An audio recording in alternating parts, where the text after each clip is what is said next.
The Index arc start off with Toma finding Index on his balcony when he's trying to dry his futon. Um he welcomes her in and then she explains to him the magical world. Toma, of course, at this time does not believe it and thus begin to spiral into shenanigans, showing off the Imagine Breaker. Toma has to leave for school, and when he comes back, he finds Index half beaten to death, or nearly dead. He also finds the magician Styles, a flame magician that happen to have great powers when it comes to fire. However, his biggest weakness is the fact that if he get water on his cards, he's practically useless, and thus Thomas punches him. Through sheer pure will, through while panicking, Toma brings Index to his teacher. Without knowing what to do, he asks his teacher to perform magic on Index to heal her. While going back out for medical supplies, he encountered the great magician Kanzuki.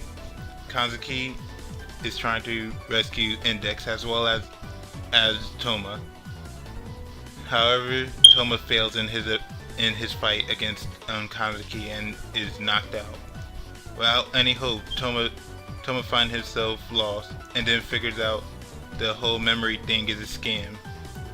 The Roman Church placed an enemy inside of Index brain just in case anyone tried to break the seal or whatever.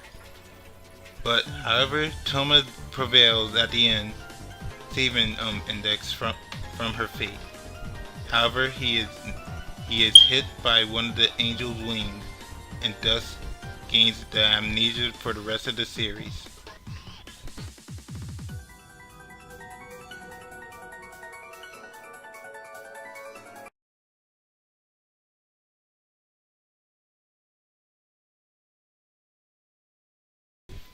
This is the first arc where we are introduced to our characters, Toma, Styles, Index, and Kanzuki. I think this is a really well done arc, but however, looking back, there are some things that aren't that memorable. Like the fact of, oh, Styles is this powerful magician. We kind of forget that considering he ends up being like the useless kid, one of the most useless characters in the series, as he's usually getting tossed around or bodied. We also see the effect of Imagine Breaker and how well Toma knows how to use it. It's actually a really nice to see this implication of how like the nullifier will work, which is the right hand. Just also a sign note. Fun fact. Toma wasn't originally supposed to be the main character. This was supposed to be a one-off. Well, Toma was just supposed to start off the story of a certain magical ending. I think how they wanted to do it at first, how the creator wanted to do it at first, was that Toma was to introduce everyone to the world, and thus when he lost his memory, he would have been shut out of that world. However, Toma found his way into the story no matter what, even if he didn't.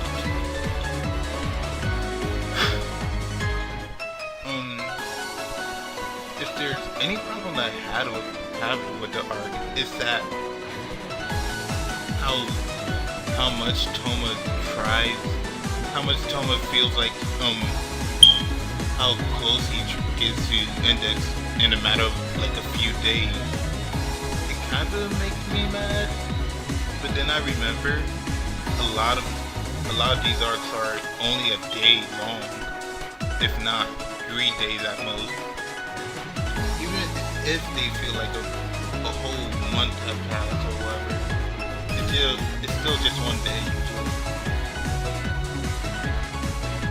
But another thing I like to say is that it's nice.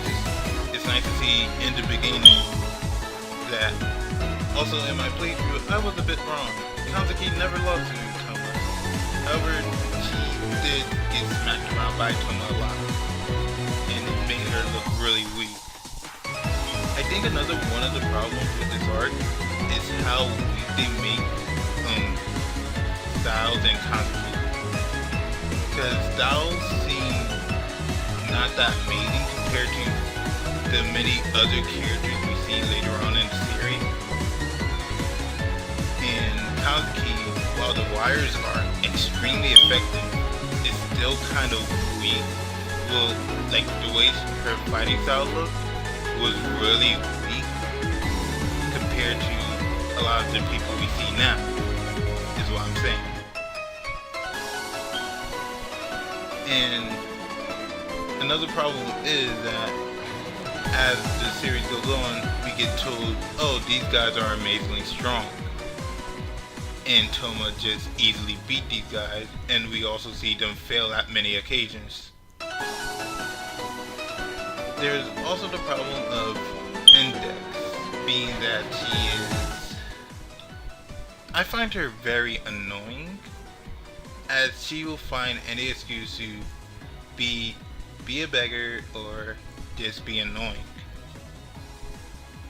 Heck, she gets mad at Toma for joking in the hospital.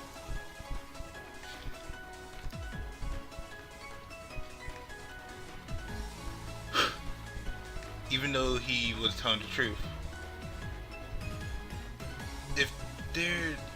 But as a beginning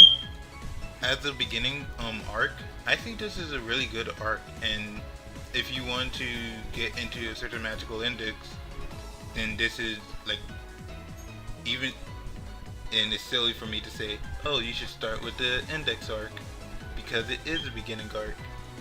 I feel like the index arc can be skipped in some aspect, but at the same time, it can't. It's not that bad of an arc, but it's not that good of an arc either, as it can be skippable. Like, there's not much information you get from it that you aren't told many times later. Like, oh, Index have 1,000 books in her head. Oh, Kanzuki is this swordsman / magician. Oh, Styles is a fire mage. And the reason why I say we aren't told this twice is because of Toma amnesia, we are kind of told everything twice. But it makes sense as a writing standpoint because Toma has amnesia. He shouldn't remember anything. But another thing I do like about this arc is how Toma never gains back his memory, and how he's just okay with it. It's actually a rather nice touch, as usually you're more used to, oh, this character is going to get back his memory anyway.